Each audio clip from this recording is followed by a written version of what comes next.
बाबा साहब डॉक्टर भीमराव अंबेडकर के संविधान की हत्या की गई है।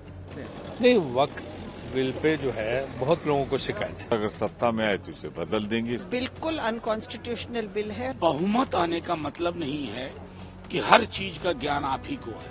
देखिए, आज बाबा साहब डॉक्टर भीमराव अंबेडकर के संविधान की हत्या की गई है, लोकतंत्र की हत्या की गई है और एक गैर संवैधानिक बिल संख्या बल के आधार पर पास किया गया है। आम आदमी पार्टी ने इसका विरोध किया। ऐसे ऐसे प्रावधान इस बिल के अंदर हैं जो अपने आप में बड़े हैरान करने वाले हैं। 5 साल तक जो मुस्लिम धर्म के रीति रिवाजों को मानने वाला व्यक्ति होगा, सिर्फ वही दान कर सकता है। इसमें इस बिल के अंदर ये कहा है कि आपको 6 महीने तक रिकॉर्ड देने पड़ेंगे अपने जमीनों के, जबकि आप खुद कह चुके हैं सुप्रीम कोर्ट में कि आप 99% जमीनों को डिजिटाइज कर चुके हैं, ऑनलाइन कर चुके हैं, बावजूद इसके आप ये प्रावधान लेके आते हैं। तो कुल मिलाकर ये एक बहुत ही गलत बिल पास हुआ है। संविधान में जो अधिकार धारा 25-26 में मिली है इस देश के लोगों को कि अपनी धार्मिक मान्यताओं के हिसाब से वो अपने धार्मिक संपत्तियों का प्रबंधन कर सकते हैं, उसके खिलाफ है ये। नहीं, वक्फ बिल पे जो है बहुत लोगों को शिकायत है और तमाम पार्टी जो है जो उनको शिकायत है और जबरदस्ती जो सपोर्ट कर रहे हैं एनडीए के लोग, जैसे नीतीश कुमार की पार्टी के लोग, तो वो अंदर बहुत नाराजगी है। उसकी वजह से ये इस्तीफा लोग दे रहे हैं।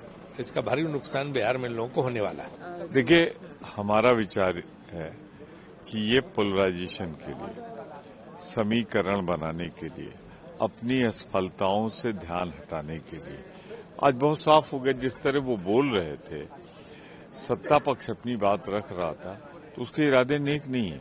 वो अपनी सारी कमियां छिपाने के लिए पोलराइजेशन करना चाहते हैं। तो ठीक बात है, हम इसे जनता की अदालत में ले जाएंगे, हम अदालत में ले जाएंगे और अगर सत्ता में आए तो इसे बदल देंगे। इसमें कोई गलत बात तो है नहीं, क्योंकि ये हम गलत मानते हैं, इसलिए हम इसे चाहेंगे कि ये बदल जाए।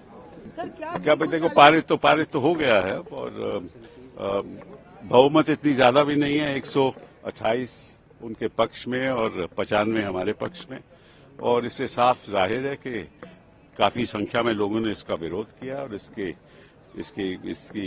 राजनीतिक प्रभाव भी होगा।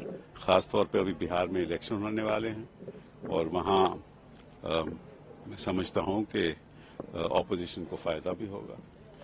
लेकिन जो समाज में बंटवारे की राजनीति हो रही है, उससे समाज का नुकसान होगा और देश का नुकसान होगा और भविष्य में ये देश के लिए अच्छा नहीं है, क्योंकि जो असली मुद्दे इस देश के सामने हैं वो ये मुद्दे नहीं है।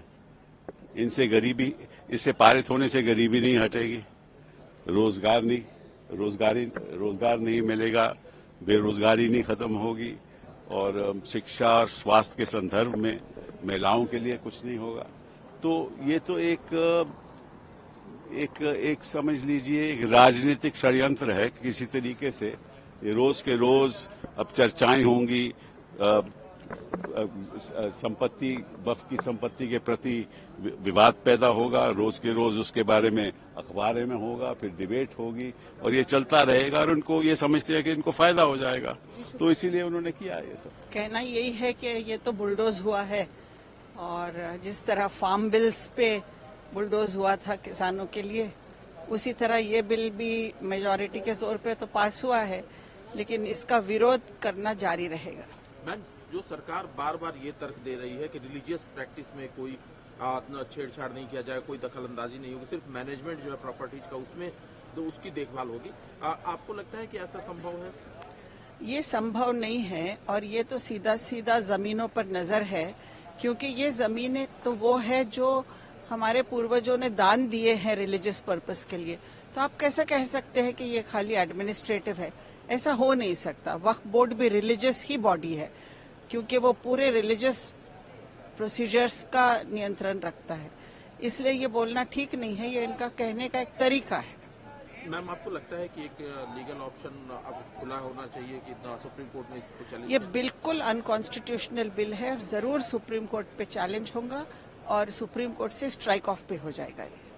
देखिए, इसी संसद ने फार्म लॉज भी पास किए थे। बड़ी लंबी बहस हुई, बहुत मीनिंगफुल कंट्रीब्यूशन विपक्ष ने भी किया।